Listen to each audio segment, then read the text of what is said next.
Very good morning to everybody. Welcome to the 8th session of classical mechanics.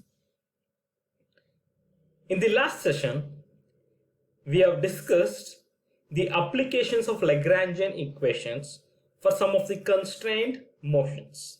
In continuation, let's discuss some more applications of Lagrangian equations.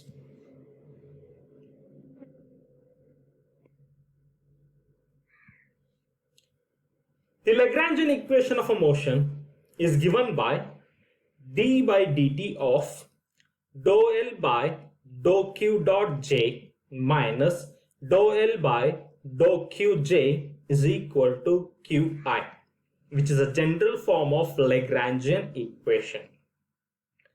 For a conservative force, Qi is equal to 0. Then the Lagrangian equation of a motion reduces to d by dt of dou L by dou Q dot J minus dou L by dou Qj is equal to 0. So the objectives of these sessions is to understand the applications of Lagrangian equations for a constrained motion. By the end of this session, we will be able to understand how Lagrangian equations are applied for a particle in a free space and a freely falling body. Problem number 1. Motion of a single particle in Cartesian coordinate system. A single particle in a free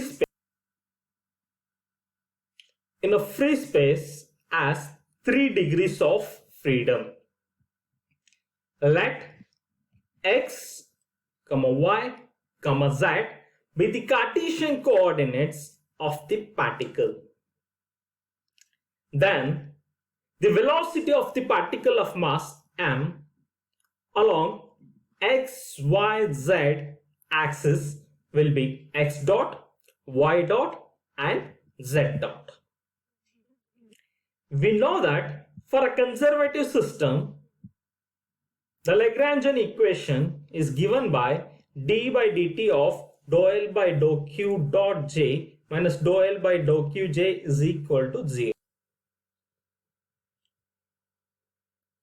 Let x, y and z be the independent coordinates. Then d by dt of dou L by dou x dot minus dou L by dou x is equal to fx. Likewise, d by dt of dou L by dou y dot minus dou L by dou y is equal to fy. And d by dt of dou L by dou z dot minus dou L by dou z is equal to fz. Where fx, fy and fz are the components of force along x, y and z direction.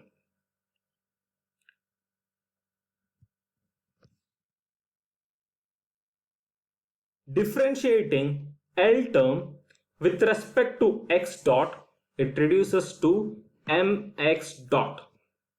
And differentiating L with respect to x is equal to 0. Using Lagrangian equation, d by dt of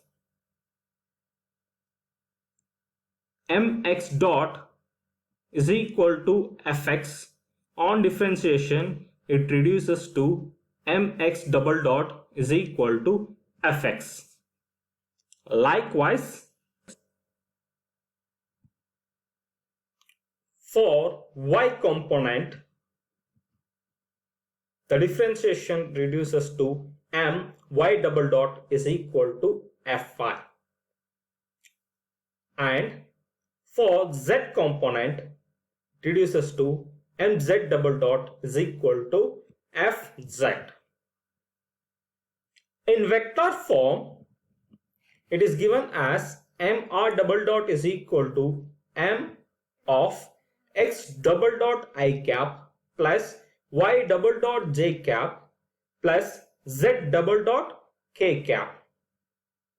That is equal to force along x component I plus force along y component plus force along z component, which is equal to the total force. We observe that it is F is equal to mr double dot, which is nothing but Newton's second law of motion. Let's discuss problem 2, which is motion of a freely falling body. Consider a body of mass m is falling freely under the action of gravitational force. Let y be the Cartesian coordinates of the particle. Then its velocity is y dot along y-axis. Then the kinetic energy of a freely falling body is given by half m y dot square, whereas the potential energy is given by minus mgy.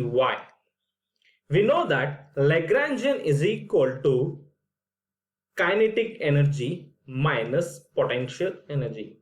So the Lagrangian of a freely falling body is equal to half my dot square plus mgy. Differentiating Lagrangian term with respect to y dot, we get my dot. Likewise, differentiating L with respect to y, it reduces to m into g. Substituting dou L by dou y dot and differentiating further with respect to t reduces to my double dot, and dou L by dou y is mg, or the equation is given by y double dot is equal to g, which is the required equation of a motion for a freely falling body under the action of gravitation. So in this session, we have learned the application of Lagrangian equations for a single particle in a free space and for a freely falling body. Hope you enjoyed. Thank you all. For the references, Classical Mechanics by Goldstein, Classical Mechanics by Gupta, Kumar and Sharma, Classical Mechanics by Takwala and Puranik, Classical Mechanics by J.C. Upadhyay. Thank you.